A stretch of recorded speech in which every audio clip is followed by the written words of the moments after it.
Hello guys, আজকের এই ভিডিওতে আমরা দেখে নেবো গোটা ক্রিপ্টোকারেন্সি মার্কেটে একটা আপডেট নিয়ে নেবো। বিটকয়েনের মধ্যে কেন পাম্প করছে সেটা দেখে নেবো। কি মার্কেটের মধ্যে গুড নিউজ আছে যার ফলে এখানে মার্কেট পাম্প করছে, কিন্তু কতদূর পর্যন্ত এখানে পাম্প করবে না মার্কেটের মধ্যে আরও একটা এখানে ডাম্প হতে পারে সেটা দেখে নেবো। আর অনেকেই আপনারা গতকালকের ভিডিওতে অনেকেই কমেন্ট করে বলেছিলেন যে কোন কোন কিছু কিছু কয়েনের এখানে আপনারা অ্যানালিসিস করতে বলেছিলেন। তো সেই সব কমেন্টের মধ্যে কিছু কিছু এখানে কয়েন নিয়েছি, কারণ অনেক কমেন্ট করেছেন যার ফলে সব তো আর একটা ভিডিওর মধ্যে নেওয়া যাবে না। তো কিছু কিছু কয়েন নিয়েছি, মোটামুটি 10-12টা কয়েন এখানে নেওয়া আছে, সেগুলোর একটুখানি করে অ্যানালিসিস এখানে করে নেবো যে নেক্সট ওখানে আপনার কয়েনগুলো ভালো নাকি আমার যেটা মনে হয় সেটা আমি এখানে আপনাদের সাথে শেয়ার করব। তো ভিডিও শুরু করার আগে একটা ছোট্ট একটা ডিসক্লেমার দিয়ে এখানে শুরু করব।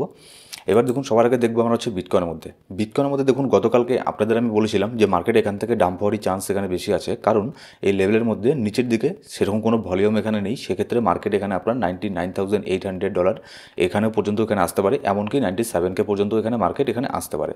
কিন্তু এখানে দেখুন ঠিক সেরকমই দাঁড়ান আগে, মানে অনেকেই আছে যারা শুধুমাত্র থাম্বনেল দেখে এখানে ভিডিওতে কমেন্ট করে এখানে চলে যায়, তারা কিন্তু ভিডিও দেখতে আসে না।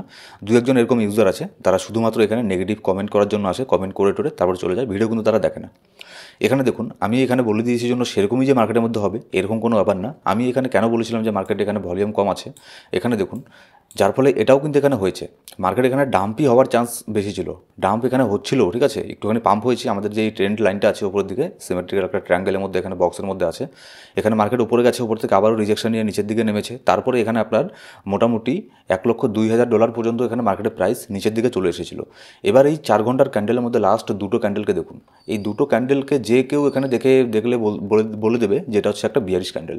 তার মধ্যে লাস্ট এই ক্যান্ডেলটাকে দেখুন, 4 ঘন্টার ক্যান্ডেলটা, এটাও কিন্তু একটা বিয়ারিশ ক্যান্ডেল এখানে তৈরি হয়েছে। আর এটা কিন্তু আমার ভিডিও মেক করার গতকালকে যখন আমি ভিডিও দিই তারপরেই কিন্তু এই দুটো ক্যান্ডেল এখানে তৈরি হয়েছে, ঠিক আছে, তার আগেই কিন্তু তৈরি হয়নি। আমি যেমনটা বলেছিলাম এখানে ভলিউম এখানে নিচের দিকে এখানে কম আছে, যার ফলে কিন্তু মার্কেট এখানে নিচের দিকে আসারই চান্স কম ছিল। মার্কেট সেরকম করেই কিন্তু ক্যান্ডেল এখানে আপনার সেরকম করেও কিন্তু এখানে তৈরি হচ্ছিল। কিন্তু এখানে হঠাৎ করে মার্কেটের মধ্যে আজকে এখানে সকালের থেকে কেন এখানে পাম্প হচ্ছে, খুব একটা তেমন পাম্প হচ্ছে না, কিন্তু ছোটোখাটো কেন একটা এখানে পাম্প হচ্ছে, কারণ দেখুন, যখন মার্কেটের মধ্যে হঠাৎ করে কোনো কিছু গুড নিউজ এখানে চলে আসে তখন কিন্তু সেখানে টেকনিক্যাল অ্যানালিসিস একটুখানি হলেও এখানে কম কাজ করে। তখন সেখানে কাজ করে যে নিউজটা যে আছে সেই নিউজের এখানে আপনার কতটুকু ওয়েট আছে তার উপরে ডিপেন্ড করে মার্কেট এখানে উপরে যায় কিংবা মার্কেট এখানে নিচের দিকে যায়। মার্কেট এখানে নিচের দিকে যাচ্ছিল, কিন্তু এখানে হঠাৎ করে আজকে সকালের দিকে একটা নিউজ এখানে কি বের হয়ে আসে যে Donald Trump forms cryptocurrency working group two reform US digital asset regulations. এখানে আপনার ক্রিপ্টোকারেন্সিকে নিয়ে কিছু এখানে আপনার রেগুলেশন এখানে নিয়ে আসছে ইউএসের থেকে, যেগুলো হবে পজিটিভ রেগুলেশন। আর মানে অ্যাকচুয়ালি ডিটেলস এখানে রেগুলেশনের মধ্যে কী কী ডিটেলস আছে সেটা এখনও অফিসিয়ালিভাবে জানা যায়নি, কিন্তু কিছু এখানে আপনার রেগুলেশনের উপরে এখানে সিগনেচার করেছে প্রেসিডেন্ট ডোনাল্ড ট্রাম্প। এবার যেহেতু আমরা সবাই জানি যে প্রেসিডেন্ট ডোনাল্ড ট্রাম্প হচ্ছে ক্রিপ্টোকে নিয়ে খুবই পজিটিভ, প্রো ক্রিপ্টো, ঠিক আছে, তো সেই জন্য এখানে চান্স খুবই কম থাকবে যে নেগেটিভ হিসেবে কোনো কিছু রেগুলেশন এখানে পাস করাবে, এরকম মানে এটা হতেই পারে না। যেটাই করুক না কেন এখানে পজিটিভ কোনো কিছু এখানে করবে, কারণ হচ্ছে ডোনাল্ড ট্রাম্প নিজেও তার কাছে এখানে ক্রিপ্টোকে হোল্ড করে, তার নামে ক্রিপ্টো আছে, তার বউয়ের নামে পর্যন্ত এখানে আপনার ক্রিপ্টো কয়েন এখানে মার্কেটের মধ্যে আছে, মিম কয়েন আছে। তো সেই ব্যক্তি কখনোই এখানে নেগেটিভ কোনো কিছু রেগুলেশন এখানে নিয়ে আসবে না, যেটা নিয়ে আসবে সেটা চান্স বেশি থাকবে আপনার পজিটিভই নিয়ে আসার। এবার যার ফলে এই নিউজটার ইম্প্যাক্ট মার্কেটের মধ্যে পড়েছে মোটামুটি আজকে সকালের দিকে 7:12 AM আইএসটি টাইম, এখানে আপনার 7টার দিকে এই নিউজটা এখানে মার্কেটে চলে আসে, যার ফলে মার্কেটের মধ্যে ছোটোখাটো একটা পাম্প এখানে আমরা দেখতে পাচ্ছি, ঠিক আছে। এবার যদি 1 ঘন্টা ক্যান্ডেলের মধ্যে দেখি, এই নিউজের ইফেক্ট কিন্তু সেরকমভাবেও এখানে মার্কেটের মধ্যে পড়েনি যে খুব একটা বেশি এখানে পাম্প করবে। এখন দেখুন মার্কেট কিন্তু আবারও এখানে নিচের দিকে এখানে ডাম্প করার ট্রাই করছে। এবার যে এই যে সিমেট্রিক্যাল ট্রায়াঙ্গেলটা আছে এটা এখন একটা সাপোর্ট আর একটা রেজিস্ট্যান্স হিসেবে এখানে কাজ করবে। এবার এখানে নেক্সট এখানে কী হতে পারে দেখুন, 4 ঘন্টার ক্যান্ডেলের মধ্যে আপনি নিজেও এখানে একটু অ্যানালাইসিস করবেন, ঠিক আছে, এরকম না যে আমি যেটা বলে দিলাম শুধুমাত্র সেটা অনুযায়ী এখানে আপনারা ট্রেডিং সেট আপ করবেন। কারণ হচ্ছে দেখুন, ট্রেডিংয়ের মধ্যে মানে অনেক কিছু এখানে বিষয় ডিপেন্ড করে। আপনি যে অ্যানালিসিস করবেন, কেন আমি অ্যানালিসিস করতে বলি, হতে পারে আমি যেটা ভিডিওর মধ্যে বললাম, হতে পারে মোটামুটি কয়েক ঘন্টা পরে মার্কেটের সেন্টিমেন্টটা একটুখানি চেঞ্জ হয়ে গেল, কোনো একটা নিউজের ইফেক্ট মার্কেটের মধ্যে পড়লো। শর্ট টার্মের জন্য বলছি আমি, লং টার্মের জন্য তো বলি সেখানে বিটকয়েন ওপরে যাবে, 2 লক্ষ, 3 লক্ষ, $5 লক্ষ যাবে, সেটা তো আলাদা কথা, কিন্তু এটা শর্ট টার্মের জন্য এখানে অ্যানালিসিস এখানে করা হচ্ছে, ঠিক আছে। এবার দেখুন 4 ঘন্টা ক্যান্ডেলের মধ্যে এখানে একটা জিনিস এখানে লক্ষ্য রাখবেন, 4 ঘন্টা ক্যান্ডেলের মধ্যে এই সিমেট্রিক্যাল ট্রায়াঙ্গেলের ওপরে 4 ঘন্টার ক্যান্ডেল, কোনো একটা ক্যান্ডেল যদি এর উপরে ক্লোজ করে, তারপরে কোনো একটা ক্লোজ করে তারপরে সেই 4 ঘন্টার ক্যান্ডেল যদি ওপেন হয় এই সিমেট্রিক্যাল ট্রায়াঙ্গেলের উপরে আজকের দিনের মধ্যে, তাহলে এখান থেকে মার্কেট পাম্প হওয়ার চান্স খুব বেশি থাকবে। এখান থেকে মার্কেট এখানে $1,10,000 পর্যন্ত মার্কেট এখানে চলে যেতে পারে। এমনকি আপনার এর আগের যে আপনার অল টাইম হাইটা ছিল বিটকয়েনের, সেই অল টাইম হাই পর্যন্ত এখানে চলে যাবে, ঠিক আছে। তো দেখুন আপনারাও একটুখানি অ্যানালিসিস করবেন, মার্কেট এখানে আপনাকে সময় দিতে লাগবে। যেমন আমি গতকালকে এখানে বলেছিলাম মার্কেট এখান থেকে ডাউন হওয়ার চান্স এখানে বেশি আছে, সেই জন্য অনেকেই হয়তো এখানে শর্ট করেছে, ঠিক আছে, এরকম এসএমএস আমি পেয়েছি, অনেকেই শর্ট করেছে, তার উপরে আবার এসএল ছাড়া। প্রথম কথা হচ্ছে ফিউচার ট্রেডিংয়ের মধ্যে এসএল ছাড়া ট্রেড করা হচ্ছে বোকামি ছাড়া আর কোনো কিছু না। ঠিক আছে, অবশ্যই এখানে এসএলের এখানে মেনটেন করতে লাগে। তো যারা এখানে শর্ট করেছেন, আমি এখানে মনে করবো যে আপনারা এখানে এসএলের এখানে মেনটেন করেছেন আর একটু নিজের থেকেও অ্যানালিসিস এখানে করেছেন। যেমন আজকের ভিডিওতে আমি আপনাদেরকে এই ট্রেন্ড লাইনটা এখানে দেখিয়ে দিলাম, সিমেট্রিক্যাল ট্রায়াঙ্গেলটা পর্যন্ত দেখিয়ে দিলাম। তো এখন আপনারাও এখানে আপনার একটু অ্যানালিসিস এখানে করতে পারেন, যে এখানে আমি এটা ট্রেন্ড লাইনটাকে আমি লাগিয়ে দেখি, এরপর আপনাকেও এখানে নজর রাখতে লাগবে যে মার্কেটের মধ্যে এখানে কী হচ্ছে, এর উপরে কি 4 ঘন্টার ক্যান্ডেল এখানে ক্লোজ হচ্ছে। যদি ক্লোজ হয় তাহলে এখান থেকে লং করতে পারেন, আর যদি এখানে ক্লোজ না হয় তাহলে এখান থেকে শর্ট করতে পারেন। এইসব জিনিসগুলো আপনি মেনটেন এখানে করতে পারেন। ঠিক আছে, তো এখানে শর্ট টার্মের জন্য দেখুন, যদি আর কোনো গুড নিউজ এখানে না আসে, আমি আবারও বলবো এখান থেকে আপনার ডাম্প হওয়ার চান্সটাই বেশি আছে। কিন্তু যদি এবার এই ট্রেন্ড লাইনের উপরে 4 ঘন্টার কোনো ক্যান্ডেল ক্লোজ করে এখানে নতুন একটা ক্যান্ডেল ওপেন হয় 4 ঘন্টার, তাহলে এখান থেকে আপনার মার্কেট আবারও কিন্তু পাম্প করবে। তো এই দুটো জিনিস এখানে আপনার লক্ষ্য রাখবেন। এবার যদি এখানে সবার শেষে আমরা চলে যাব বিটকয়েনের ডমিনেন্স, যদি আমরা এখানে দেখে নিই, বিটকয়েনের ডমিনেন্সে দেখুন একটুখানি এখানে ধীরে ধীরে নিচের দিকে নামছে, যার ফলে দেখবেন অল্ট কয়েনগুলো খুব একটা তো বেশি কিছু না, মানে মোটামুটি একটুখানি হলেও এখানে অল্ট কয়েনগুলো যাচ্ছে, অল্ট কয়েনগুলো এখানে আপনার পাম্প করছে। যেমন আপনি দেখতে পারবেন ট্রাম্প এখানে 2% পাম্প করেছিল, এখন নিচের দিকে যাচ্ছে, কারণ বিটকয়েন নিচের দিকে যাচ্ছে, যার ফলে এই জিনিসগুলো এখানে হচ্ছে। জুপিটার আবারও এখানে ফর্মে আসছে, পেঙ্গুর মধ্যে মোটামুটি ছোটোখাটো একটা পাম্প এখানে দেখতে পেরেছি। আর আমাদের যে মানে ফেভারিট যেটা হচ্ছে বিজিবির মধ্যে মোটামুটি ছোটোখাটো একটা পাম্প দেখতে পাচ্ছি। আর বিজিবির মধ্যে আমাদের যে বাই রেঞ্জটা ছিল, বাই রেঞ্জের ওপরে এখনও পর্যন্ত আছে, মোটামুটি ভালোই একটা প্রফিটের মধ্যে আছি। এবার চলুন এখানে দেখে নিই যে কোন কোন কয়েনগুলো আপনারা এখানে কমেন্ট করেছেন। সব কয়েন তো এখানে নেওয়া সম্ভব না, ঠিক আছে, একটা ভিডিওর মধ্যে। তো আজকের এখানে দেখবেন কোন কোন কয়েনগুলো আমি নিয়েছি, আর যেগুলো নেইনি তারা আবারও এখানে কমেন্ট করবেন, নেক্সট ভিডিওর মধ্যে আমি সেগুলোকে নেওয়ার ট্রাই করব। সবার প্রথমে নিয়ে নিব এক্সিএন জেন। এই কয়েনটা এখানে এটার প্রাইস বর্তমানে 0.013 এত এর প্রাইস এখানে চলছে। ঠিক আছে, এটাকে আমরা লম্বা টাইম ফ্রেমের জন্য দেখব, ডেলি ক্যান্ডেল এখানে দেখব। এটা দেখুন মোটামুটি একটা সাপোর্ট লেভেলের আশেপাশে এই কয়েনটা আছে। এখানে যদি একটা ভালো সাপোর্ট দেখে, যেটা হচ্ছে 0.0 একদম এক্স্যাক্টলি 13 মধ্যে এখানে ভালো একটা সাপোর্ট আছে। যদি এই সাপোর্টটাকে ধরে রাখে তাহলে এখান থেকে বাউন্স ব্যাক হওয়ার চান্স বেশি হবে। আর যদি এই সাপোর্টটাকে ধরে রাখতে না পারে, সেক্ষেত্রে এখানে মার্কেটের প্রাইস 0.0 এখানে কমে 98 পর্যন্ত প্রাইস এখানে চলে আসতে পারে। এবার নেক্সট এখানে দেখবো যে সাইবার কয়েনের প্রাইস বর্তমানে চলছে $2.9 চলছে। এখানে দেখুন এটাও মোটামুটি একটা এর সাপোর্ট জোনের থেকে এখানে বাউন্স ব্যাক নিয়েছে, কিন্তু এখানে যদি ধরে রাখতে না পারে তাহলে নেক্সট এটা আপনার $2.2 এই পর্যন্ত এখানে চলে আসতে পারে। ঠিক আছে, এটার প্রাইস।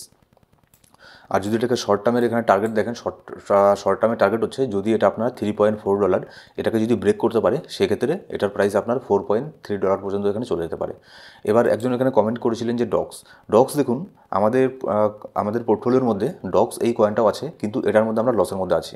ডক্সের মধ্যে সেরকম এখানে কোনো কিছু হচ্ছে না, জাস্ট এখানে একের পর এক মানে লোয়ার লোক এখানে টেস্ট করছে, যার ফলে কিন্তু সেরকম এটার চার্ট মানে একদমই পজিটিভ না। এখান থেকে আরও নিচের মধ্যে একটা ডাম্প এখানে হতে পারে। এর মধ্যে আমারও কিছু ছোটোখাটো একটা ইনভেস্ট ছিল, সেজন্য আমি বারবার এখানে বলেছিলাম। আমি ইউটিউব ভিডিওতে হয়তো কোনোদিনও এই কয়েন নিয়ে বলিনি, আমাদের টেলিগ্রাম গ্রুপেও হয়তো বলেছিলাম যে একদমই লো মার্কেট ক্যাপের কয়েন, আর একদমই কিন্তু অনেক রিস্কি। এর মধ্যে জাস্ট এখানে একদম যেটা ইনভেস্ট করবেন, যেটা করলে আপনার যাতে সেই ডলারটা যদি এখানে আপনার জিরো হয়ে যায়, তাহলে যাতে এখানে আপনার কোনো কিছু ইম্প্যাক্ট না পড়ে পোর্টফোলিওর মধ্যে, সেই ডলারটা এখানে ইনভেস্ট করবেন, এটা বারবার বলেছিলাম।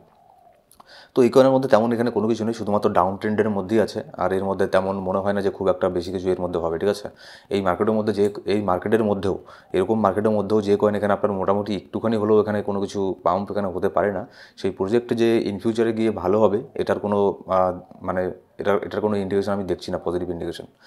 এরপরে আছে হচ্ছে আপনার এমভিআর। এটা যে মানে কী বলবো, এটা চার্ট দেখে বোঝা যাচ্ছে হয় এখানে কোনো স্ক্যাম হয়েছে, না হয় এখানে হিউজ পরিমাণে ম্যানিপুলেশন হয়েছে। এটা একদম ডাউন ট্রেন্ডের মধ্যে আছে, মানে মনে করুন শেষ কয়েন। ঠিক আছে, তো সেই জন্য এটা প্রাইস দেখুন 0.08 গিয়েছিল, এখন 0.0016 মধ্যে চলছে। এর মধ্যে ডেইলি ক্যান্ডেলের মধ্যে একটা তো অন্তত এখানে গ্রিন ক্যান্ডেল তৈরি হবে। আমি জানি না এই কয়েনটা সম্পর্কে, কিন্তু চার্ট দেখে যেটা মনে হচ্ছে হয়তো স্ক্যাম করেছে, আর না হলে এখানে কোনো কিছু গোলমাল আছে এই কয়েনের মধ্যে। তারপরে এখানে সুইয়ের মধ্যে দেখুন, সুইকে অনেকে এখানে বলেছেন যে কত ডলার পর্যন্ত এটা প্রাইস এখানে যেতে পারে। দেখুন লং টার্মের জন্য তো এটা কত ডলার পর্যন্ত চলে যেতে পারে এক্স্যাক্টলি সেটা কেউ বলতে পারবে না, কিন্তু এটা আপনার লং টার্মের জন্য মিনিমাম এটা আপনার $8 তো এটা মানে চলে যাওয়ার মতো ক্ষমতা এখানে রাখে সুই। ঠিক আছে, অলরেডি অনেক পাম্প হয়ে গেছে, আর মনে হয় না যে খুব একটা ডাম্প এর মধ্যে হবে, কারণ মার্কেটে অনেক ডাম্প হয়েছে। এর আগে যখন ডাম্প হয়েছিল সুইয়ের মধ্যে তেমন কোনো ডাম্প আমরা কারেকশন এখানে দেখতে পারিনি, হিউজ পরিমাণে এখানে বাইং প্রেশার এখানে হচ্ছে সুইয়ের মধ্যে। তারপর হচ্ছে এফটিএক্সের কথা আর এখানে কি বললো ভাই, এটা এর আগের বুল মার্কেটের মধ্যে যেরকম বাসটা এখানে দিয়েছিল, ঠিক আছে, তো সেই কথা এখানে ভোলার না। কোথায় ছিল কয়েনের দাম আর কোথায় চলে আসছে। তো যদিও আমি এই কয়েন থেকে আগের বুল মার্কেটের সময় আমি বের হয়ে এসেছি, তারপরে এই কয়েন আমার একদমই আমার কোনো ওয়াচ লিস্টের মধ্যে নেই, না আমি এর মধ্যে কোনো কিছু এন্ট্রি নেই, না কোনো কিছু ট্রেড করি। কারণ আমার কাছে কথা হচ্ছে যে কয়েনটা একবার এখানে যদি কোনো কোম্পানি এখানে আপনার যদি স্ক্যাম করে দেয়, তাহলে কোনোভাবেই উচিত না সেই কোম্পানির অন্য কোনো কয়েনের মধ্যে কিংবা সেই কয়েনের মধ্যে পুনরায় এখানে ইনভেস্ট করা। কারণ এক্ষেত্রে যারা স্ক্যামার আছে তাদের এখানে মনোবল বৃদ্ধি পায়, তারা এরকম ভাবে যে আমি যেহেতু স্ক্যাম করে দিলাম, তারপরেও এখানে যদি আমার নতুন কয়েনের মধ্যে ইনভেস্ট আসে, তাহলে যারা অন্যান্য যে স্ক্যামার আছে তাদের এখানে মনোবল এখানে বৃদ্ধি পায়, যার ফলে এখানে আপনার পরবর্তীতে আরও তারা স্ক্যাম করে। তো সেই জন্য আমি এইসব প্রজেক্টে একদমই এখানে পছন্দ করি না। এবার তারপরে যদি এখানে অ্যাটমকে দেখে নিই, অ্যাটমের প্রাইস বর্তমানে চলছে $6.1। এর আগের বুল মার্কেটের মধ্যে ভালো একটা প্রফিট এখানে দিয়েছিল, অনেক র্যালি দেখিয়েছিল অ্যাটম। তো এটা ভালো প্রজেক্ট, কিন্তু এখনও পর্যন্ত যেরকম পারফরমেন্স করা উচিত সেরকম পারফরমেন্স করেনি। কিন্তু এটার অল টাইম হাইটাকে আমার মনে হয় না টেস্ট করবে এর অল টাইম হাইটাকে, কিন্তু শর্ট টার্মের জন্য মোটামুটি ভালো একটা এখানে প্রফিট এখানে দিতে পারে। $10 তো এটা চলেই যেতে পারে, কোনো ব্যাপার না। কয়েকদিন আগে ওখানে $10 গিয়েছিল মোটামুটি 2024 ডিসেম্বর মাসের দিকে, ঠিক আছে। এবার দেখুন মান্তা, যেসব কয়েনের মধ্যে লসের মধ্যে আছি সেই সব কয়েনের মধ্যে মান্তা হচ্ছে একটা। এর মধ্যেও মোটামুটি ভালো একটা আমার টার্গেট ছিল, কিন্তু মান্তার মধ্যে এখানে আপনার শেষ করে দিল। মান্তা একদম মানে ডাউন ট্রেন্ডের মধ্যেই যাচ্ছে, সেরকম কোনো পাম্প এখানে আমরা দেখতে পাচ্ছি না। কয়েকদিন আগে এখানে নভেম্বরের শেষের দিকে ছোটোখাটো একটা পাম্প হয়েছিল, কিন্তু তারপরে আবার যেরকম এখানে সেরকমই এখানে দেখাচ্ছে। তো শর্ট টার্মের জন্য যদি এই রেঞ্জের মধ্যে বাই করতে পারেন, ছোটোখাটো একটা এন্ট্রি নিতে পারেন, এটা শর্ট টার্মের জন্য টার্গেট ধরে নিতে পারেন, $1 টার্গেট এখানে ধরে রাখতে পারেন। আর যদি এটার আমি সাপোর্ট এখানে দেখি, তাহলে 0.48 এই রেঞ্জের মধ্যে ভালো একটা সাপোর্ট এখানে পেয়ে যাবো। তারপর হচ্ছে আটা দেখুন, কার্টুনের মধ্যে অনেক নতুন নতুন কিছু ইম্প্রুভমেন্ট এখানে হয়েছে। অনেক আগে আমরা এর থেকে প্রফিট বুক করেও এখানে বের হয়ে ফেলেছি। এটা মোটামুটি আপনার $1.32 অলরেডি এটা হিট এখানে করে ফেলেছে আটা। তো লং টার্মের জন্য এটাকে $2 এখানে ধরে নিতে পারেন। শর্ট টার্মের জন্য মোটামুটি এর যে $1.2 পর্যন্ত এটা চলে যেতে পারে শর্ট টার্মের জন্য। আর যদি এটা সাপোর্ট দেখি, যদি এখানে বিটকয়েনের মধ্যে কোনো ধরনের কারেকশন হয়, কত দূর পর্যন্ত আসতে পারে, 0.8 পর্যন্ত এটার প্রাইস আসতে পারে। তারপর নেক্সট আরেকটা স্ট্রং সাপোর্ট দেখবো 0.74। এবার তারপর হচ্ছে ডটের মধ্যে সেরকম কোনো মুভমেন্ট আমরা এখানে দেখতে পারিনি। 2024 ডিসেম্বরের শেষের দিকে একটা পাম্প এখানে হয়েছিল, মোটামুটি $11.6 পর্যন্ত চলে গিয়েছিল। এখন দেখুন সেখান থেকে মোটামুটি প্রায় 40% আবার ডাম্পের মধ্যে আছে। লোয়ার লোকে শুধুমাত্র একের পর এক লোয়ার লোকে এখানে টেস্ট এখানে করছে, ঠিক আছে। তো ডটের দেখুন, যতদিন না পর্যন্ত ডটের পোলকা ডট 2.0 এখানে মার্কেটের মধ্যে আসছে, ততদিন পর্যন্ত ডটের মধ্যে সেরকম হিউজ পরিমাণে কোনো এখানে পাম্প এখানে হবে না। আর ডট এই প্রজেক্টটা কি, এটা মানে একদমই স্লো প্রজেক্ট। হ্যাঁ, এটা আপনার প্রজেক্টটা ভালো, কিন্তু একদমই স্লো প্রজেক্ট। ওরকম না যে এটা আপনার 1 মাস 1.5 মাসের মধ্যে ডবল হয়ে যাবে, 1 মাস 1.5 মাসের মধ্যে অনেক বিশাল বড় পাম্প করবে, এরকম না, সময় লাগবে এর মধ্যে পাম্প হতে। আর কিছুটা এদের টিমের উপরেও ডিপেন্ড করবে। তার পোলকা ডট 2.0 যদি এখানে নিয়ে আসে, তাহলে এর মধ্যে ভালো একটা পাম্প এখানে হতে পারে, ঠিক আছে। তো শর্ট টার্মের জন্য এটা যদি সাপোর্ট দেখেন $5.7 আমি মোটামুটি অনেক বড় একটা সাপোর্ট হিসাবে এখানে দেখবো। আর শর্ট টার্মের জন্য যদি এখানে টার্গেট দেখি, যদি এখানে $7.5 এরা যে আগের লোটা আছে এটাকে যদি ব্রেক করে উপরে চলে যেতে পারে 7.5 তাহলে এটা নেক্সট এখানে $8 পর্যন্ত এখানে চলে যাবে। এবার তারপরে এটা নিয়ে কমেন্ট করেছিলেন কি কেউ করেছিল না জানি না আমি। তো যেটা কয়েন হচ্ছে মেলানিয়া কয়েন, ঠিক আছে, ট্রাম্পের বইয়ের যে নতুন মিম কয়েনটা আছে এটা। এবার এটার প্রাইস বর্তমানে চলছে $2.7, এত এটার প্রাইস বর্তমানে চলছে। তো এর মধ্যে কি দেখুন, এর মধ্যে আমি একটা ছোটোখাটো এন্ট্রি নিয়েছি। এটার মোটামুটি $2.6 মধ্যে আমি একটা ছোট্ট একটা এন্ট্রি নিয়েছি, খুব একটা বেশি কিছু না। যেহেতু অনেকটা কারেকশনের মধ্যে হয়ে গেছে, $14 এখানে চলে গিয়েছিল। তারপর যদি এখানে আমি মেজার করে দেখি, মোটামুটি এখানে 80% এখানে ডাউনের মধ্যে আছে। সেই জন্য আমার কাছে মনে হয়েছে একটা ডিসকাউন্ট জোনের মধ্যে পেয়ে যাচ্ছি। তো সেই জন্য আমি এখানে ছোটোখাটো একটা অ্যামাউন্ট এখানে ইনভেস্ট করেছি, খুব একটা বড় অ্যামাউন্ট এখানে না। আমার ধারণা যদি যখন ট্রাম্প এখানে ক্রিপ্টোকে নিয়ে রেগুলেশন নিয়ে আসবে, যখন ভালো ভালো রেগুলেশন নিয়ে আসবে, আর যখন এখানে আপনার যেহেতু ট্রাম্প একবার তার নিজের মিমকয়েনকে লঞ্চ করেছে, তো সেই জন্য তার মিমকয়েনকে আবারও একটা আপনার বুস্ট করার জন্য কোনো কিছু মার্কেটের মধ্যে করবি। তো যখনই ট্রাম্পের কয়েনের মধ্যে পাম্প হবে, তখনই তার বউয়ের কয়েনের মধ্যে এখানে পাম্প হবে। তো আমার একটা ডিসকাউন্ট জোন এখানে মনে হয়েছে, যার ফলে আমি এর মধ্যে ছোটোখাটো একটা এন্ট্রি নিয়েছি $2.6 মধ্যে। আপনি চাইলে, আপনার কাছে যদি ভালো কয়েন মনে হয়, আপনি চাইলে আপনিও এন্ট্রি নিতে পারেন, কিন্তু অবশ্যই আপনার নিজের অ্যানালাইসিস একবার এখানে করে নেবেন। সো গাইস, এই ছিল আজকে ভিডিও ভালো করে সেটা লাইক করবেন। আপনার সাবস্ক্রাইব না করে থাকলে সাবস্ক্রাইব করে পাশে বেল আইকন প্রেস করে অল করে রাখুন প্রত্যেকটা ভিডিও আপডেট সরকার পাওয়ার জন্য। Thank you so much guys.